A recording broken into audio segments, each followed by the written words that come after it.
الرجیم بسم اللہ الرحمن الرحیم وبہ نستعین وهو خیر المعین صلی اللہ علی سیدنا محمد وآلہ الطاہرین اللہم صلی علی محمد وآلہ سورہ یونس آیت نمبر 97 ارشاد باری تعالی ہوتا ہے وَلَوْ جَاءَتْهُمْ كُلُّ آیَةٍ حَتَّى يَرَوُا الْعَذَابَ الْأَلِيمَ۔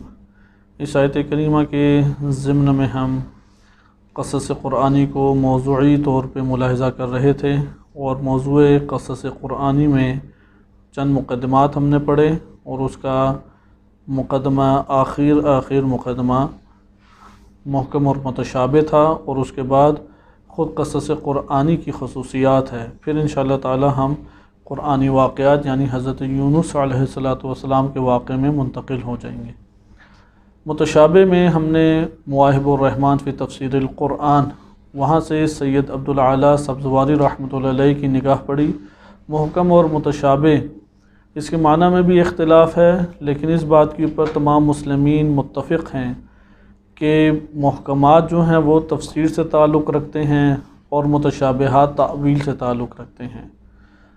اس میں اختلاف پایا جاتا ہے آیا تعویل بھی تفسیر ہے یا نہیں ہے، لیکن اگر تفسیر بھی قرار دیں تب بھی تعویل سے ہی متشابہ کا تعلق ہے۔ متشابہ کا تعلق وہ تعویل کی صورت میں ہمارے سامنے آشکار ہوتا ہے۔ تعویل کے بغیر متشابہ سے تمسک، اسے اختیار کرنا، اس پر عمل کرنا، یہ ٹیڑھے دل اور فتنہ گر لوگوں کی عادت ہے۔ قرآن کریم نے واضح طور پہ منع کیا ہے، اگر ایک آیت کسی کے لیے متشابہ ہو جائے وہ اس آیت سے استفادہ نہیں کر سکتا، بلکہ کہاں اسے لوٹائے گا؟ اللہ تعالیٰ کی طرف یا راسخون فی العلم کی طرف، وہ پھر جیسا بیان کریں تو ٹھیک ہے۔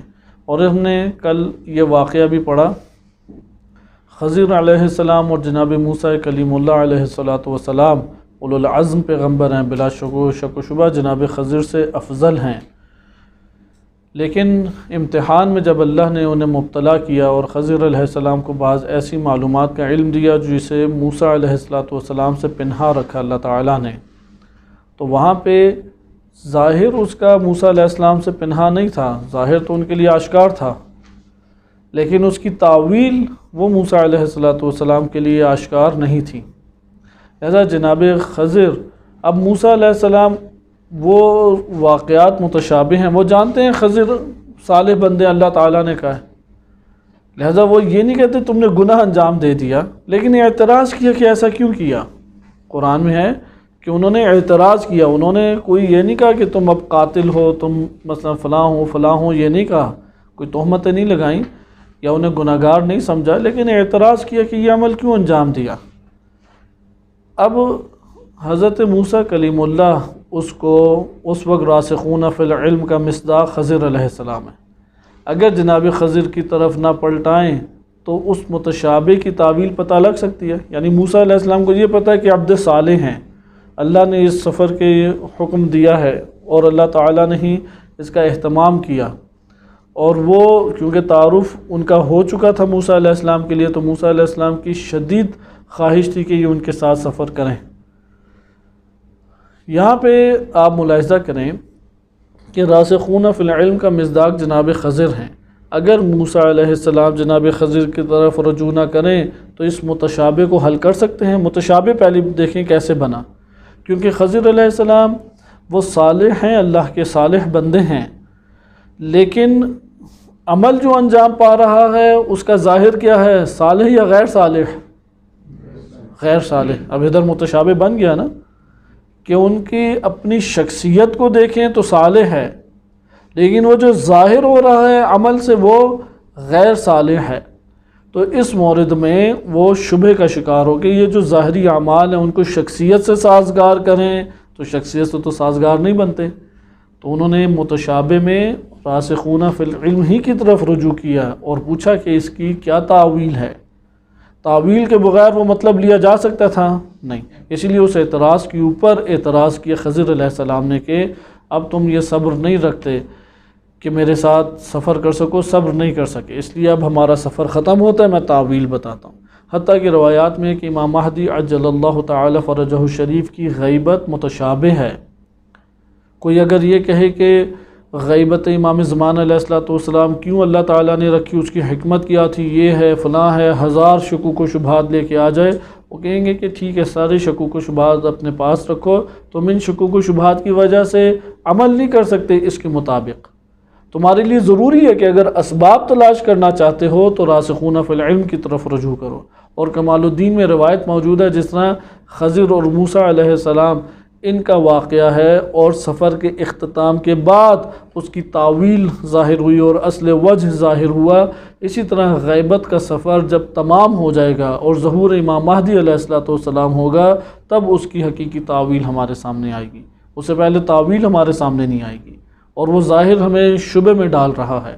اب جب شبہ میں ڈال رہا ہے تو اس ظاہر کے مطابق، یعنی وہ جو شبہ ایجاد ہو رہا ہے غیبت امام مہدی علیہ السلام سے، اس شبہ کے اوپر عمل نہیں کریں گے، غیبت کو برحق مانیں گے، امام معصوم کو برحق مانیں گے، اور اب چند شبہات جو ہمارے ذہنوں میں اکٹھے ہو رہے ہیں غیبت کے حوالے سے، اسے برطرف کریں گے۔ یہاں پہ ہماری بحث گزشتہ درس میں وہ پہنچی تھی کہ قرآن کریم کی آیات میں تنزیل اور تعویل میں فرق کیا ہے۔ ہم نے تنزیل قرار دیا کہ جو ظاہر سے تعلق رکھتا ہے وہ تنزیل ہے، کیونکہ فضائل بن یسار سے امام باقر علیہ السلام کی ایک روایت بھی منقول ہے کہ جس میں یہ مضمون وارد ہوا ہے ظاہرہ تنزیلہ، کہ قرآن کا ظاہر اس کی تنزیل ہے، وبطنہ تأویلہ، اور اس کا بطن کیا ہے، وہ اس کی تعویل ہے۔ باطن قرآن تعویل ہے، ظاہر قرآن تنزیل ہے۔ پھر سید عبدالعلی سبزواری رحمۃ اللہ علیہ نے تعویل کا معنی بیان کیا کہ وجود انطباقی انبساطی ہے، جو زمان اور مکان اور تمام جزیات اور تمام اس شے کے مراحل اول سے لے کے آخر تک تمام مراحل کو شامل ہے۔ ان مراحل میں سے ہر مرحلے کے اوپر تعویل کا انطباق ہوتا ہے، اور وہ تعویل ہے۔ مثال کے طور پہ ایک اور چیز بھی، حضرت یوسف علیہ السلام نے بچپنے میں خواب دیکھا کہ انہیں سجدہ کر رہے ہیں ستارے، ان کے والدین بھی اور اب بھائی بھی کیا ہیں، انہیں ستارے، چاند، سورج اور ستارے کیا کر رہے ہیں، سجدہ کر رہے ہیں۔ اب یہ ظاہر خواب ہے یا نہیں؟ اب خواب میں جو واقعہ حادث ہو رہا ہے، رونما ہو رہا ہے، وہ کیا ہے کہ سورج اور چاند ستارے وہ کیا ہیں، حالت سجدہ میں ہیں۔ ادھر علماء نے اس کے اوپر بحث کی ہے کہ ان کی تو پیشانی نہیں ہوتی، ان کے تو گھٹنے اور پاؤں نہیں ہوتے، ان کی تو کمر نہیں ہوتی، دو پاؤں نہیں ہوتے، چھپائے نہیں ہے کہ کس طرح سے پھر یہ چاند ستاروں نے سجدہ کیا۔ ہم کلمہ سجدہ سمجھ کے پیشانی زمین پہ رکھنے کو سجدہ کہتے ہیں، جبکہ سجدہ ہر مخلوق کے اس کے مطابق ہے، کیونکہ سجدے کا اصل معنی کیا ہے، اللہ تعالیٰ کے سامنے اور کمال اوج کمال کا عاجزی، انکساری اور سر تسلیم خم کر دینا، انتہائی عاجزی اور انکساری دکھانا اور سر تسلیم خم کرنا۔ آیا سجدے سے اوپر کوئی عمل ہے جو عاجزی اور انکساری کا باعث بنے؟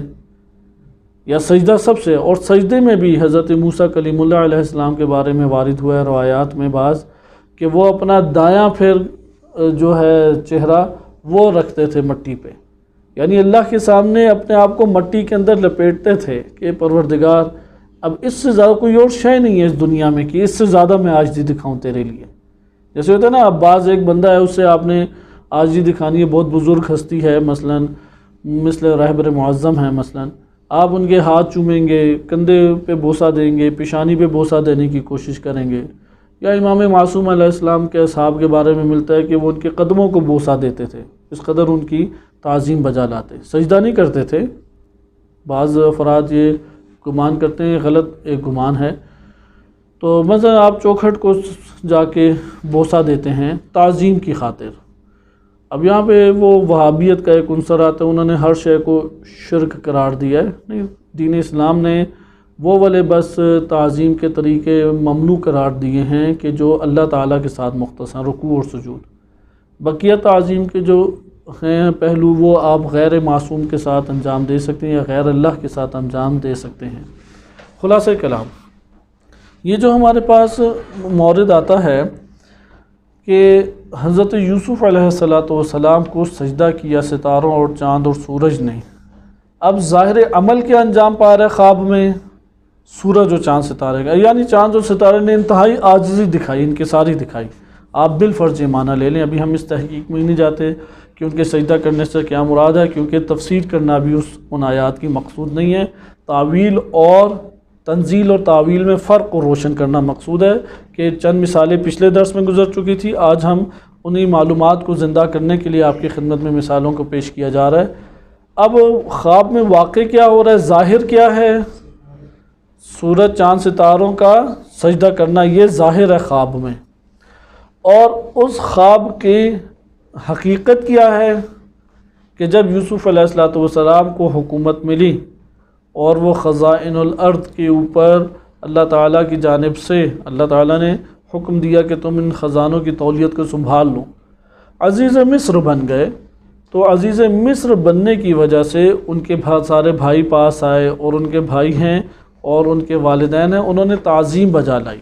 اب سجدہ انہوں نے بجا لایا، تو سجدہ انہوں نے، یہ روایات میں یا کتب تاریخ میں آیا ہے کہ انہوں نے سجدہ وہ بجا لائے۔ اگر وہ سجدہ بجا لائے تو اس جگہ پہ جو سجدہ ہے ہمارے پاس وہ بن جائے گا کیا، تعویل، صحیح ہے۔ اس کا اب ظاہر کیا ہے، اس کا ظاہر ہمارے پاس ہے،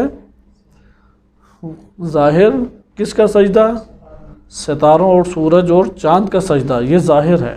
اس لیے خواب میں جو واقعہ دیکھتے ہیں وہ واقعہ نہیں ہوتی، حقیقت۔ انسان اپنے طرف سے خود گمان کر رہا ہوتا ہے، خود اس کا ایک سوء ظن ہے کہ یہی ہونے والا ہے جو میں نے خواب میں دیکھا ہے۔ خواب میں جو دیکھتے ہیں اس کی حقیقت کچھ اور ہے۔ ان حقائق کو تعویل الاحادیث و اللہ سبحانہ و تعالیٰ نے اپنے خصوصی اولیاء کو اس کی تعلیم دی ہے۔ جس کو تعلیم تعویل کی نہیں دی، اسے اس کی تعویل نہیں پتہ لگ سکتی۔ بس آپ نے اس جگہ تنزیل اور تعویل میں فرق دیکھا کہ جو ظاہر ہے خواب میں دکھائی دینے والا وہ تنزیل سے عبارت ہو جائے گا، اور جو اس کے ماورا حقائق ہیں خارجی طور پہ حقائق ہیں، کیونکہ وہ جو اس نے ادھر بھی دیکھا وہ بھی ایک حقیقت سے تعلق رکھتا ہے، کیونکہ یہ پچھلے درس میں بھی اشارہ گزر چکا ہے اور دوبارہ آپ کے سامنے تکرار کیا جائے، تنزیل اور تعویل کا باہم ضرور ربط ہوگا۔ ایسا نہیں ہے کہ ظاہر قرآن کچھ اور ہے اور باطن قرآن اصلاً اس سے کوئی تعلق ہی نہیں رکھتا۔ اللہ تعالیٰ نے الفاظ کا چناؤ جو کیا اور اس سے کلام کو معجزے کی سطح کے اوپر تشکیل دیا، اس کا حقائق سے تعلق ہے۔ مثلا کلمہ وحی اللہ تعالیٰ نے استعمال کیا تو جو حقیقت میں ایک وحی کے عنوان سے ایک وجود ہے، اس وجود کی بہترین عکاسی معنی کے اعتبار سے یہی لفظ کرتا ہے، اس سے اور بہتر کوئی لفظ وجود نہیں رکھتا تھا، وَإِلَّا اللہ تعالیٰ ان حقائق کو سمجھانے کے لیے اس لفظ کا استعمال کرتا ہے۔ علامہ طباطبائی رحمۃ اللہ علیہ نے ادھر ایک بڑی مشکل آسان کی اور ایک بہترین ترتیب بیان کی ہے۔ وہ اس طرح سے ہے کہ اصل میں ہم خارج میں ہمارے ادھر حقائق موجود ہیں، ان حقائق سے وابستہ انسان کبھی اپنے وجودی طور پہ ہوتا ہے اور کبھی علمی طور پہ فقط ہوتا ہے۔ یہ حقائق ہمارے باطن کے اندر منتقل نہیں ہو سکتے یا ہو سکتے ہیں، بلکہ ان کا علم ہمارے اندر منتقل ہوتا ہے، لیکن ہم ان حقائق سے ایک تعلق، نوع تعلق جوڑ سکتے ہیں، صحیح ہے۔ ان حقائق سے کیا کر سکتے ہیں، تعلق۔ مثلا ابھی آسمان میں کتنی کہکشائیں ہیں، ہم ان کہکشاؤں کو اپنے اندر نہیں بسا سکتے، بے عینی ہی اٹھا کے لے آئیں، لیکن علم کی صورت میں بسا سکتے ہیں۔ اللہ تعالیٰ نے علم چیز ہی ایسی رکھی ہے۔ آنکھ ان پوری کہکشاؤں کا احاطہ کر سکتی ہے، آنکھ نہیں کر سکتی، تھک جائے گی آنکھ۔ عقل انسانی اللہ تعالیٰ نے وسیع تر بنائی ہے، لیکن اس کی بھی اپنی حدود ہیں، عقل انسانی کی بھی۔ بہرحال حقائق خارج میں موجود ہیں۔ حقائق کہاں پہ ہیں، ہمارے اس نفس کی دنیا سے باہر موجود ہیں، بلکہ ہمارا نفس خود ایک حقیقت ہے۔ حقائق میں سے ایک حقیقت ہمارا اپنا نفس اور روح ہے، وَإِلَّا اس سے باہر حقائق اس کائنات کے اندر موجود ہیں۔ اب اگلا مرحلہ، ہم نے اگر کسی کو حقائق کے بارے میں کچھ بتانا ہے تو ہم کیسے بتائیں گے اسے؟ ہمارے پاس کیا ذرائع ہیں؟ ہمارے پاس بہترین ذریعہ ہے لفظ اور معنی۔ لفظ کے ذریعے سے معنی تک پہنچا جاتا ہے، معنی کے ذریعے سے کہاں تک پہنچتے ہیں، حقائق تک پہنچتے ہیں، کیونکہ معنی جو ہے وہ علم سے تعبیر ہے۔ جو حقائق سے آپ نے علم حاصل کیا وہ معنی بن جاتا ہے، وہ مفہوم بنتا ہے، اسے آپ معرفت اپنی کہتے ہیں، اس کے بھی اگرچہ اپنے مدارج ہیں، معنی ہے، مفہوم ہے، یہ کہاں سے اخذ ہوا ہے؟ یہ معنی اور مفہوم یہ خارج سے ہی اخذ ہوا ہے، یہ حقائق سے ہی اخذ ہوا ہے۔ اب حقائق کی تشریح معنی کی صورت میں سامنے آ رہی ہے، اب آپ نے معنی کو کس طرح بیان کرنا ہے؟ لفظ کے ذریعے سے۔ آپ معنی کو الفاظ کے ذریعے سے منتقل کرتے ہیں، بس لفظ آپ کو زیادہ سے زیادہ کہاں پہنچاتے ہیں؟ معنی تک پہنچاتے ہیں یا حقائق تک پہنچاتے ہیں؟ لفظ آپ کو ہمیشہ معنی تک پہنچائیں گے، اور معنی سے پھر آپ کہاں پہنچتے ہیں؟ حقائق تک پہنچنے کی کوشش کرتے ہیں حسب استطاعت و حسب ظرفیت۔ اس لیے لفظ سے معنی تک پہنچنے کی دنیا جو ہے یہ تنزیل سے عبارت ہے، اور معنی کے ذریعے سے جو آپ حقیقت تک پہنچتے ہیں، یہاں پہ ہمارے پاس حقائق خارجی جو ہیں اس کو تعویل سے عبارت کرتے ہیں۔ لیکن حقائق خارجی سے کیا مراد ہے؟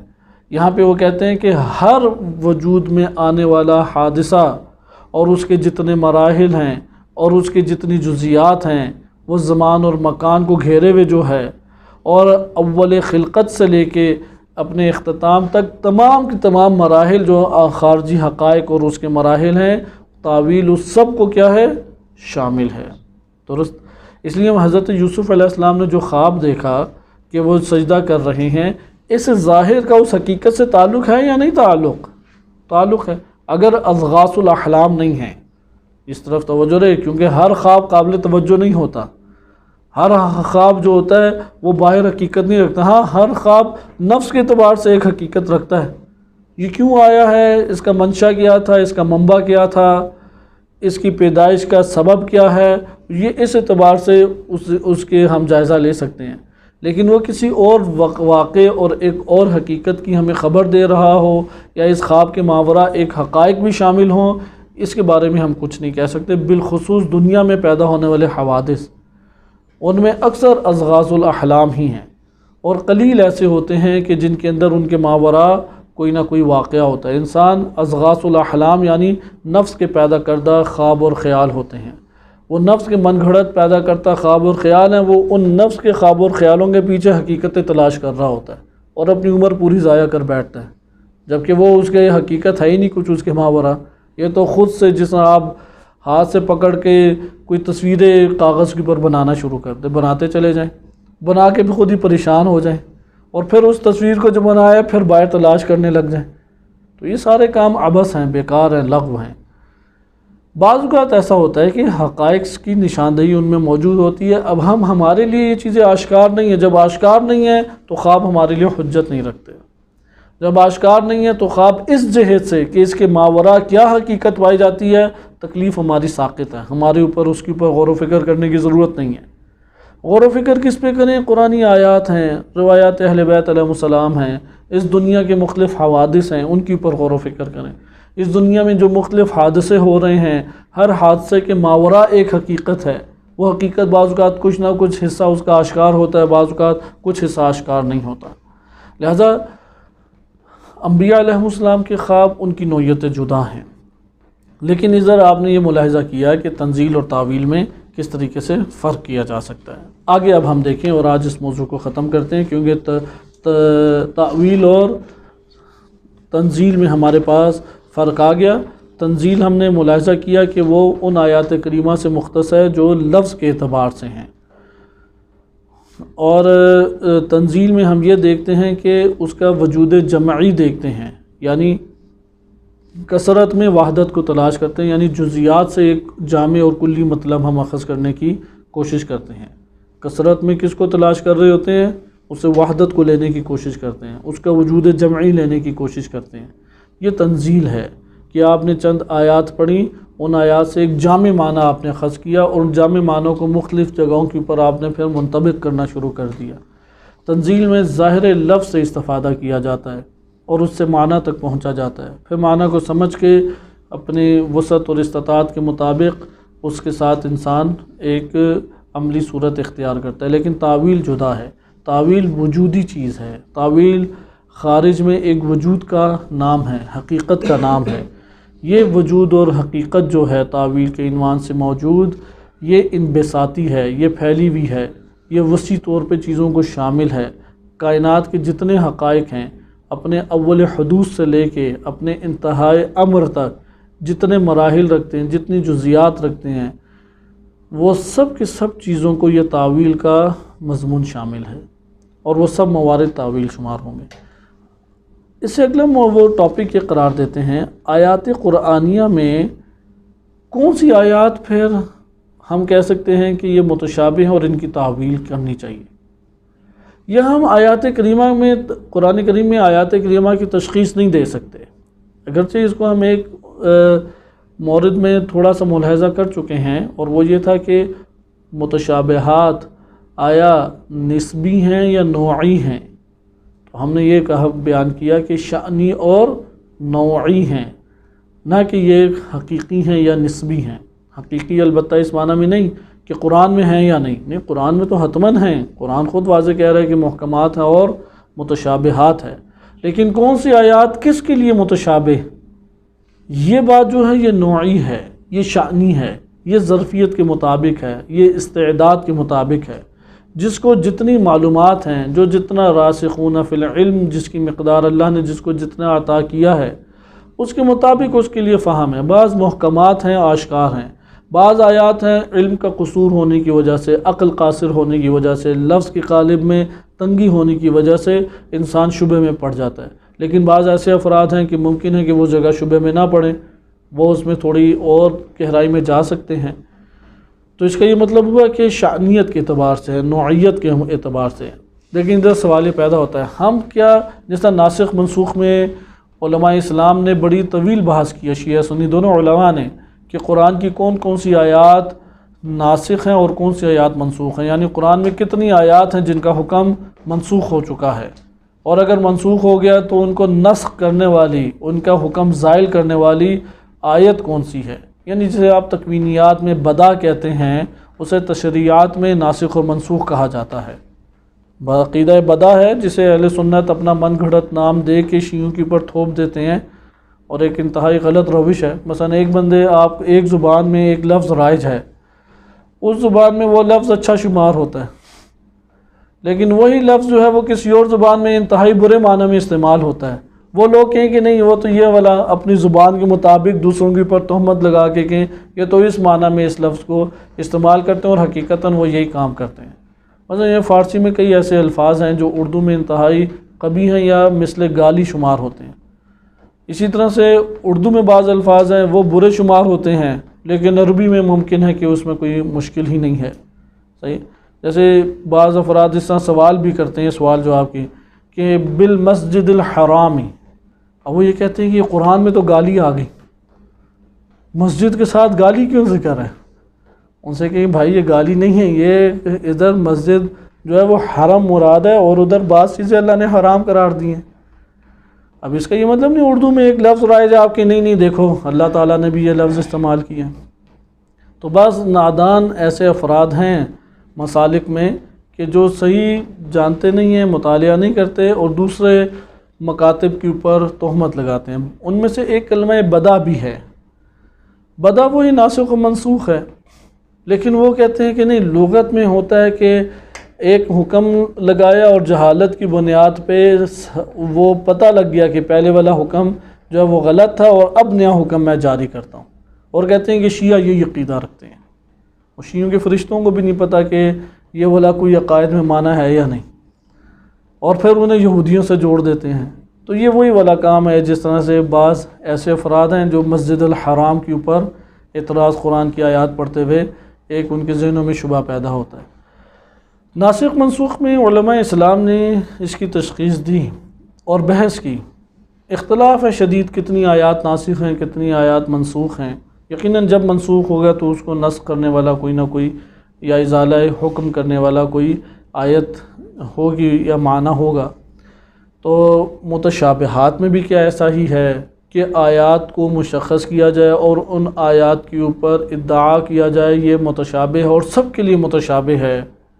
تو یہاں پہ وہ یہ بات بیان کرتے ہیں سید عبدالعالی سبزواری، لا ریب فی ثبوت التأویل فی القرآن فی الجملہ، کہ قرآن میں تعویل کے ثابت ہونے میں فی الجملہ جو ہے وہ کوئی شک نہیں ہے، یعنی فی الجملہ قرآن میں ہے سب آیات، یعنی فی الجملہ سے بعض الآیات، بعض قرآن کریم کی آیات بلا شک و شبہ کیا ہے، ان میں متشابہات پائی جاتی ہیں، بلا شک کما دلت علیہ الآیات المبارکہ، جس طرح سے آیات مبارکہ اس کی پر دلالت کرتی ہیں، وَهَلْ يَصْلَحُ جَمِيعُ الْآيَاتِ أَن تَكُونَ مَوْرِدًا لِلتَّأْوِيلِ حَتَّى الْمُحْكَمَاتُ وَالْمُتَشَابِهَاتُ مِنْهَا، کیا تمام کی تمام آیات وہ تعویل کے مورد میں آ جائیں گی، حتیٰ کہ محکمات اور متشابہات ہر دو ہم کہہ دیں گے تعویل ہے، یا یہ نہیں، او یختص ببعض دون بعض، کہ بعض آیات میں تو متشابہات اور تعویل کا مورد قرار پائے گا، اور بعض آیات محکمات ہیں اور ان میں کسی تعویل کی ضرورت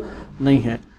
یہاں پہ وہ کہتے ہیں لا طریق لنا الی اثبات ذالک الا بما وصل الینا من بیان تعویل، کہتے ہیں ہم کسی آیت کو بھی مشخص قرار دے کے یہ نہیں کہہ سکتے یہ حتماً و حتماً سب لوگوں کے لیے متشابہ ہے۔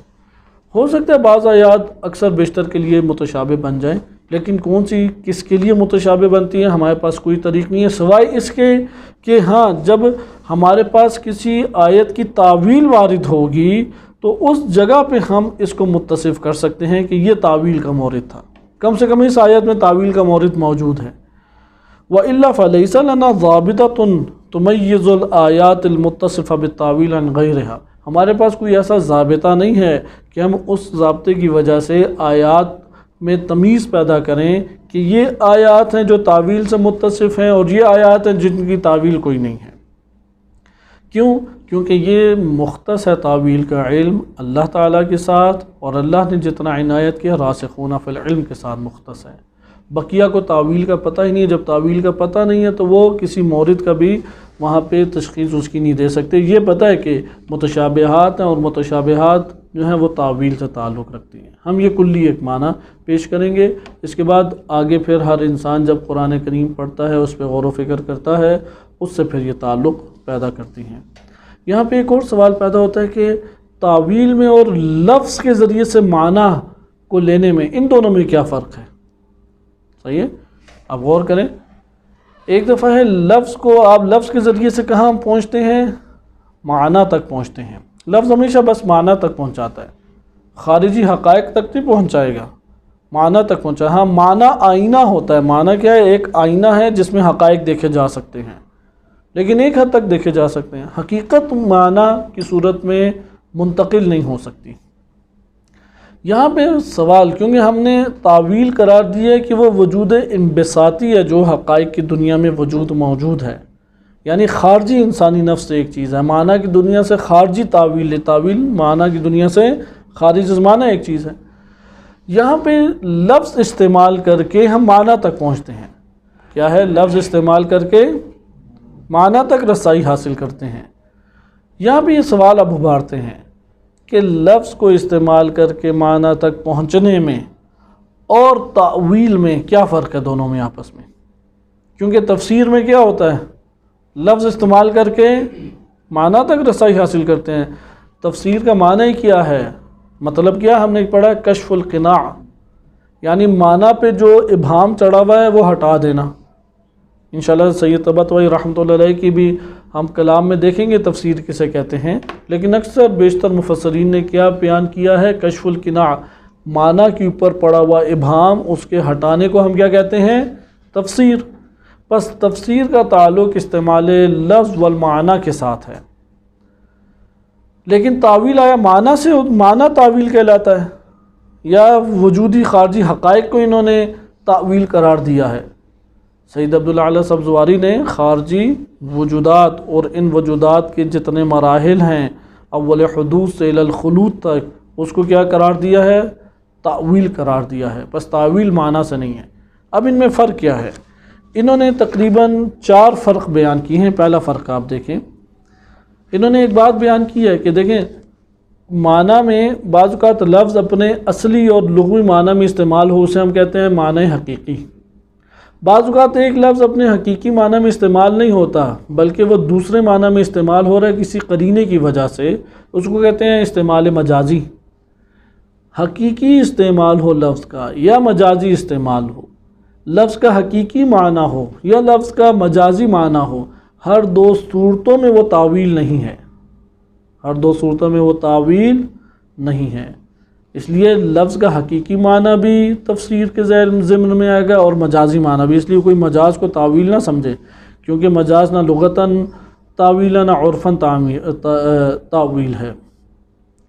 اچھا، ایک دوسرے سے فرق کرنے کے لیے استعمال لفظ اور تعویل میں فرق کو ملاحظہ کریں۔ الاول، انہوں نے پہلا فرق یہ بیان کیا ہے ان تعویل له مراتب کثیرہ، تعویل کے بہت سارے مراتب ہیں۔ لأن للقرآن بطونا، قرآن کے بطن در بطن ہیں، جس طرح قرآن کا ظاہر ہے تو ظاہر کے ساتھ باطن بھی ہے، لیکن باطن در باطن ہے، کما فی البحث روائی۔ ولہا، اور بطون کے لیے جو قرآن کے باطن ہیں ان کے لیے لوازم والملزومات، اس کے لوازم اور ملزومات ہیں، صحیح ہے، لوازمات ہیں۔ اگر آپ نے روٹی کھانی ہے تو روٹی کھاتے ہیں تو اس کے لوازمات کیا ہوتے ہیں؟ کوئی سالن بھی ہو، کوئی سالاد بھی ہو، پانی بھی ہو، صحیح ہے، کوئی جگہ بیٹھ کے کھانے کی جگہ بھی ہو، یہ سارے لوازمات کھانا آ جائیں گے۔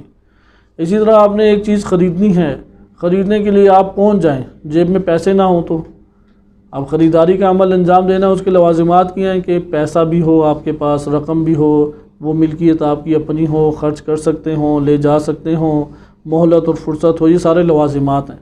یہ کہتے ہیں کہ قرآن کا جو باطن ہے اس کے بھی لوازمات ہیں، قرآن کے باطن کے لوازم و ملزومات ہیں۔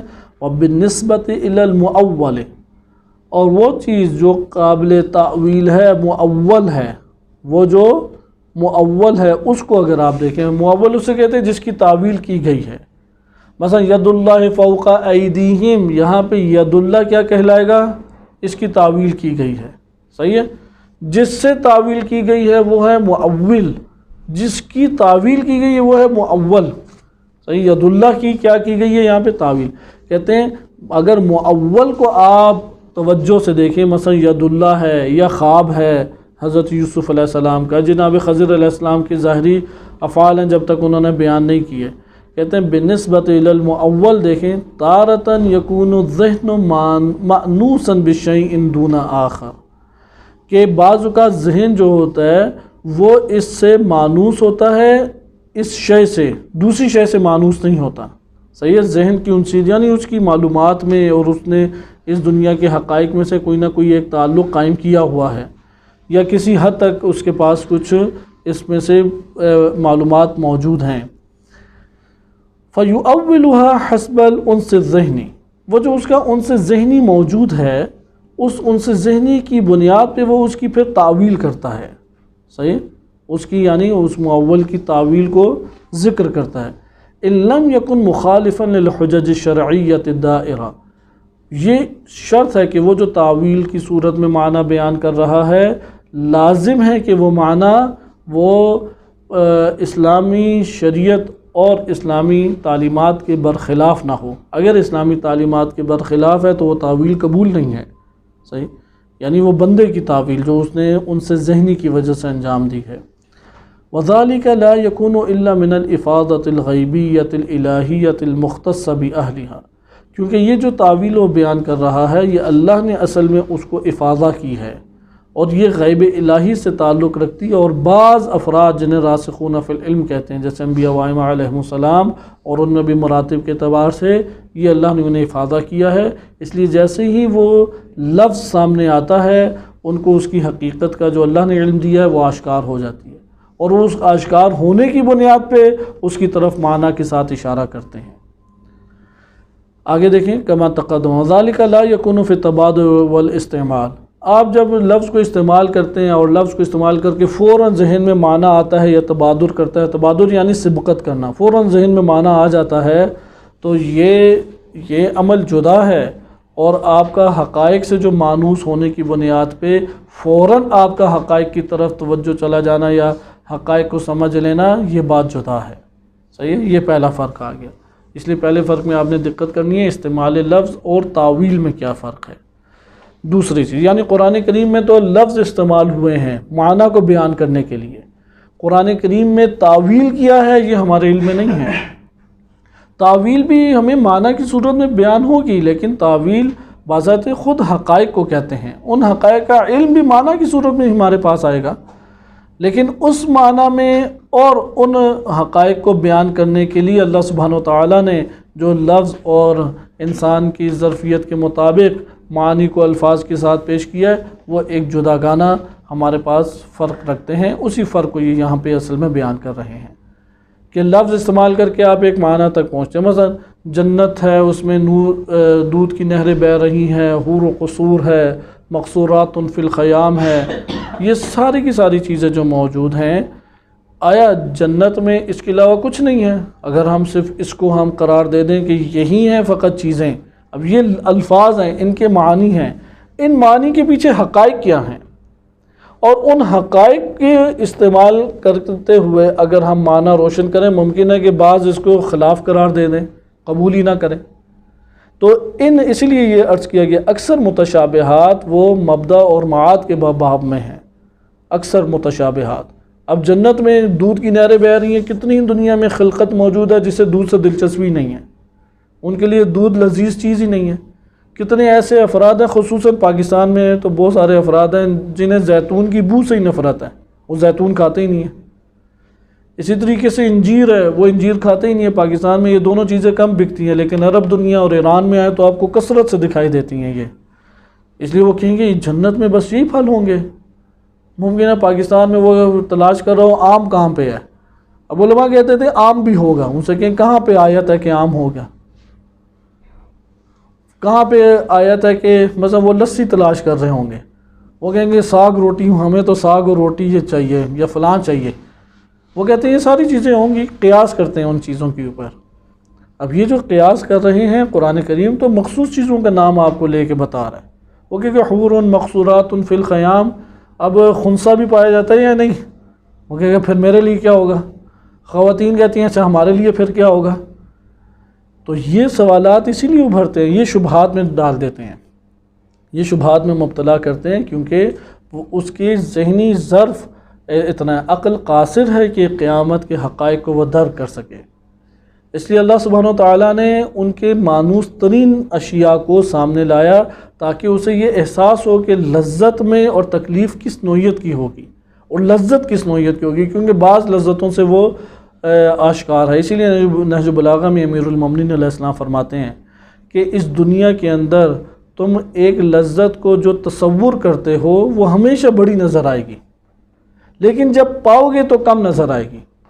یہ دنیا میں قاعدہ ہے، آپ اس کو اختیار کر کے دیکھ لیں، ہر شے جس کا آپ تصور لذت کا کرتے ہیں اسے پائیں گے تو وہ کم نظر آئے گی۔ مثلا آپ تصور کے بڑا خوبصورت منظر ہے، درخت ہیں، آبشاریں بہہ رہی ہیں، پرسکون ماحول ہے، ایک طرف پہاڑی بڑی خوبصورت سی بنی ہوئی ہے، رنگ برنگ درخت ادھر اگے ہوئے ہیں اور کسی قسم کا خطرہ نہیں۔ اب ذہنی طور پہ بڑی اچھی عکاسی ہو جائے گی، آپ وہاں پہ قدم رکھیں، پانی اٹھائیں گے، کہیں گے یہ تو وہی ہے جو نلکوں میں ہمارے آتا تھا، اب ادھر بھی ہمیں ٹھنڈ لگنے لگ گئی، اب تو اسے دیکھ دیکھ کے تھک گئے ہیں، اچھا اب یہ پہاڑ جو ہے یہ غائب کیوں نہیں ہو جاتا، پہاڑیوں سے ہی دل اکتا گیا ہمارا، لہٰذا وہ اس کے لیے بے لذتی میں تبدیل ہو جائے گی۔ وہ منظر میں لذت تھی، پائے گا تو اس طرح کی لذت نہیں ہے۔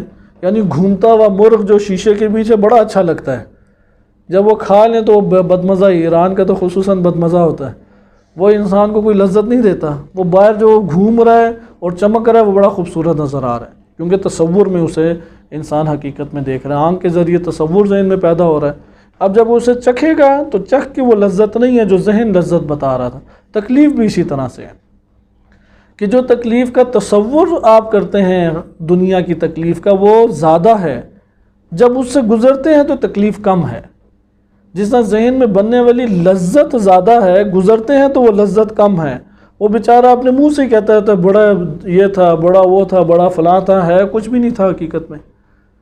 لیکن امام فرماتے ہیں قبر اس سے جدا ہے، قبر کی لذتیں بیان نہیں ہو سکتی، وہ جتنا بیان ہوا اس سے بڑھ کر ہیں وہ لذتیں۔ اب وہ بیان کریں کیسے؟ وہ والی لذت جو اس سے بھی بڑھ کر ہے بیان کیسے کریں؟ یعنی جتنی بھی تعریف قرآن اور روایات نے کی ہیں قبر کی اور آخرت کی، وہ لذتیں اس سے کئی گنا زیادہ ہیں۔ اور اسی طرح سے تکالیف، جتنی تکلیف بیان کی گئی ہے وہ اس سے زیادہ ہے تکلیف۔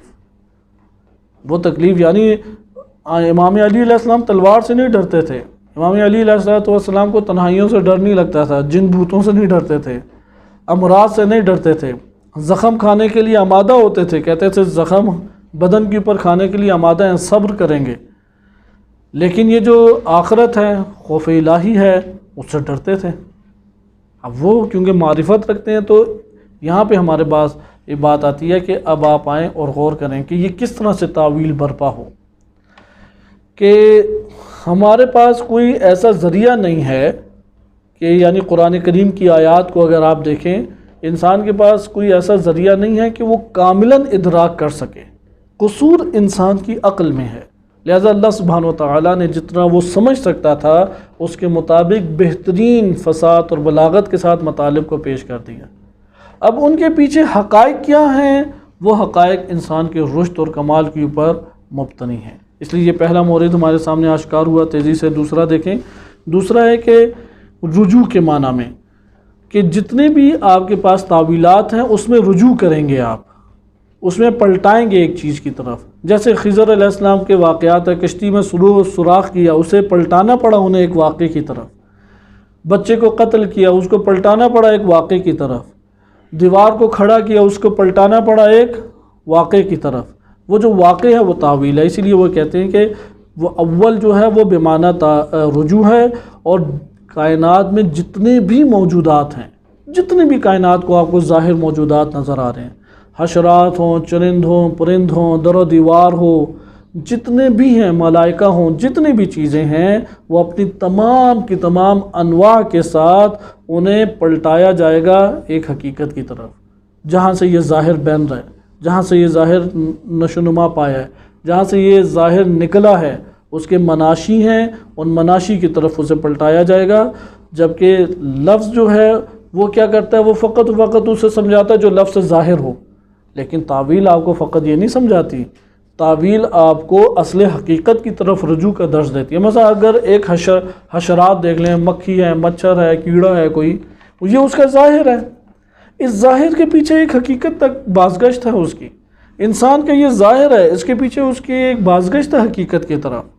اسی طرح کائنات کے ہر وجود جو ہمیں اپنی انواع و اقسام کے ساتھ نظر آتا ہے، اس کو پلٹایا جائے گا، جبکہ استعمال لفظ میں صرف لفظ کا ظاہر ہے اور اسے معنی آشکار ہمارے پاس ہوتا ہے۔ اس لیے تعویل تمام وجودات اور وجودات کے جتنے حوادث ہیں ان سے تعلق رکھتی ہے۔ مثلا ایک حادثہ کائنات برپا ہوتا ہے کہ انسان ایکسیڈنٹ ہو گیا، اس کے پیچھے کوئی نہ کوئی حقیقت سے تعلق ہے، پلٹایا جائے گا۔ ہر چیز اسی طرح کلیات، جزیات اور جتنے بھی ہمارے پاس حوادث کائنات میں پیدا ہوتے ہیں، جوہر ہو یا عرض ہو، وہ حبوط آدم سے، آدم علیہ السلام کے اترنے سے لے کے قیامت تک جتنے بھی یہ واقعات ہیں، تعویل کا دامن اسے شامل ہے۔ اس لیے آپ یہ کہہ سکتے ہیں کہ ایک احاطہ علمی ہے و حضوری ہے، اور ایک احاطہ حصولی ہے۔ تعویل اس صورت میں ہو سکتی ہے کہ جب حضوری علمی احاطہ ہو، یہ اللہ تعالیٰ کے ساتھ مختص ہے، اور اس میں یہ بھی ہمارے پاس بات آتی ہے کہ تعویل کے اصل تعویل اللہ تعالیٰ کے ساتھ مختص ہے، اور بعض مراتب تو فقط اللہ کے پاس ہیں، کسی اور غیر اللہ کے پاس نہیں ہیں۔ لیکن بعض تعویل کے مراتب اللہ نے افاضہ کیے ہیں اپنے خاص بندوں کو، جیسے کہ راسخون فی العلم کی بات ہے، یا قرآن کی آیت ہے کہ وہ اس نے غیب کے اوپر مطلع کیا ہے، من ارتضی من رسول، اپنے بھیجے جانے والے حجج الہیہ میں سے جس کے اوپر اللہ راضی ہوا، اسے غیب سے اللہ تعالیٰ نے مطلع کیا۔ یہ غیب جو ہے یہ اسی تعویل سے تعلق رکھتا ہے۔ تیسرا ہمارے پاس یہ ہے کہ حقیقت اور علامات حقیقت اور اسی طرح مجاز، یہ ساری لفظ کے ساتھ مختص ہیں، جبکہ تعویل ان چیزوں سے باہر کی چیز ہے۔ تعویل میں لفظ کا استعمال نہیں ہوتا، جبکہ لفظ میں استعمال قرینے کی بنیاد پہ لفظ استعمال کر کے معنی تک پہنچتے ہیں، تعویل میں یہ چیزیں نہیں ہوتی۔ آخری چیز ہمارے پاس یہ ہے کہ جو چیز بھی معول ہے، تعویل کی گئی ہے، اس سے ہم تمسک جو ہے وہ نہیں کر سکتے۔ ہمارے لیے عقلاً و شرعاً تمسک فقط اور فقط کس کے ساتھ ہے؟ ظاہر قرآن کے ساتھ ہے۔ تعویل کے ساتھ اس وقت تک تمسک نہیں کیا جا سکتا جب تک تعویل اللہ تعالیٰ یا راسخون فی العلم کی جانب سے نہ آ جائے، وَإِلَّا ہم متشابہات کی پر توقف کریں گے۔ متشابہات کی تعویل اپنی جیب سے، اپنے پاس سے نہیں بیان کریں گے، کیونکہ ہمیں تو اللہ تعالیٰ نے حقائق کا علم ہی نہیں اس طرح سے ہمارے پاس پہنچا، وسعت ہی ہماری نہیں تھی۔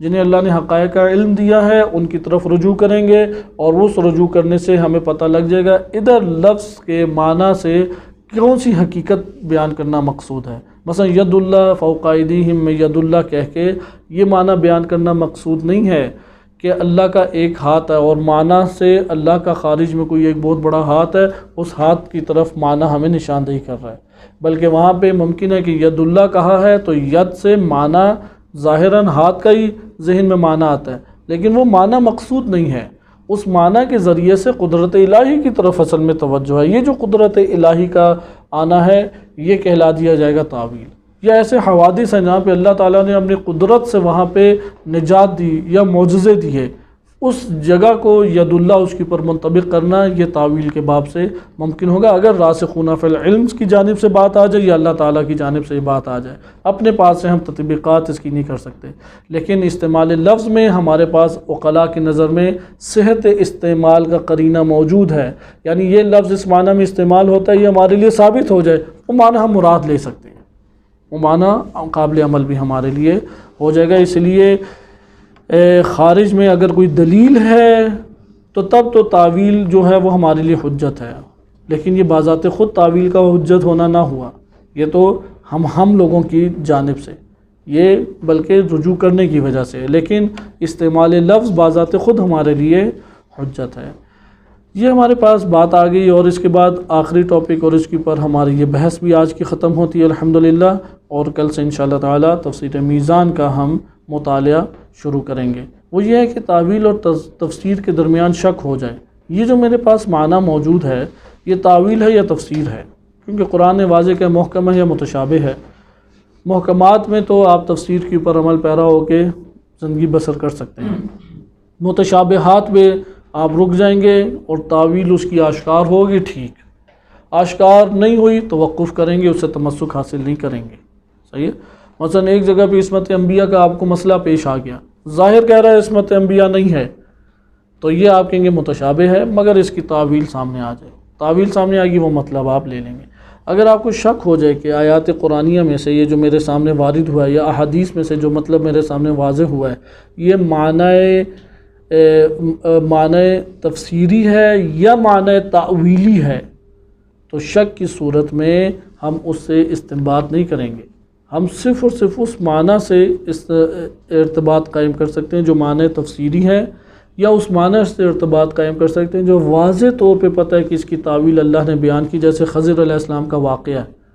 اس واقعے میں اگر وہ بچے کو قتل کرتے ہیں اور اس کے بعد ہمارے پاس اس کی حقیقت آشکار نہیں ہوتی، وہ حقیقت اللہ نے بتا دی، اس کی تعویل اللہ نے بتا دی، ہم کہیں گے اس کی تعویل یہ تھی، صحیح ہے، وہاں پہ اللہ نے بتایا، اس تعویل سے ہم تمسک کر سکتے ہیں اور وہی مطلب لیں گے۔ بچے کے قتل ہونے سے یہ نہیں لیں گے کہ دیکھو بے گناہ کو قتل کر دیا اور یہ اب معصوم نہیں ہے، بلکہ اس جگہ ہم کہیں گے کہ وہاں پہ مصلحتی اور اللہ کے حکم سے انجام پایا، وہ مالک اور خالق ہے، اور اس جگہ پہ وہ مطلب لیں گے جو تعویلی مطلب ہے۔ لیکن اگر شک ہو جائے یہ جو میرے سامنے آشکار مطلب ہے یہ تفسیری ہے یا تعویلی ہے، کیونکہ اگر پتہ ہو کہ یہ یقیناً تفسیری ہے لے سکتے ہیں، یہ پتہ ہو یقیناً اللہ کی طرف سے یہ مطلب تعویل کی صورت میں بیان کیا گیا وہ بھی لے سکتے ہیں۔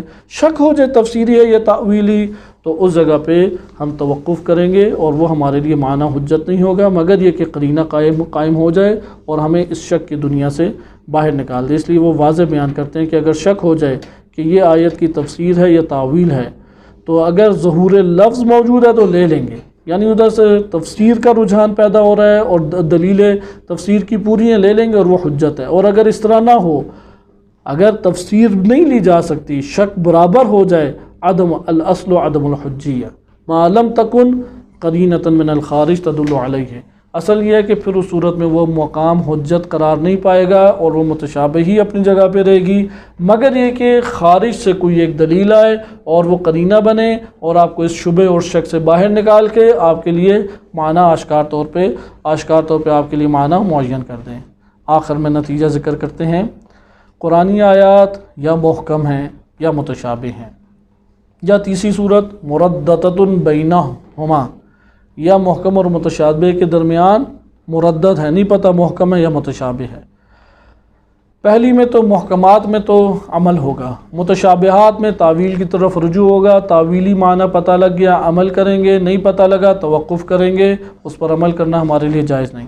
اگر مردد ہو، محکم ہے متشابہ نہیں کچھ پتہ لگ رہا، تو اس صورت میں بھی متشابہ والا حکم اس کے اوپر جاری ہوگا اور اس کے اوپر تمسک جائز نہیں ہے، مگر یہ کہ سنت مقدسہ میں ائمہ اہل بیت علیہ السلام کے طریق سے معتبر ذرائع سے کوئی ایسی بات ہمارے پاس آ گئی ہے جس سے ہمیں یقین ہو جاتا ہے کہ اس کا تعویلی معنی مثلا یہ ہے یا یہ اس کا تفسیری معنی یہ، اور آپ کو تردد سے نکال دیتا ہے تو پھر ٹھیک ہے، لیکن جب تک تردد میں رہتے ہیں اس کے اوپر حکم کون سا لگے گا؟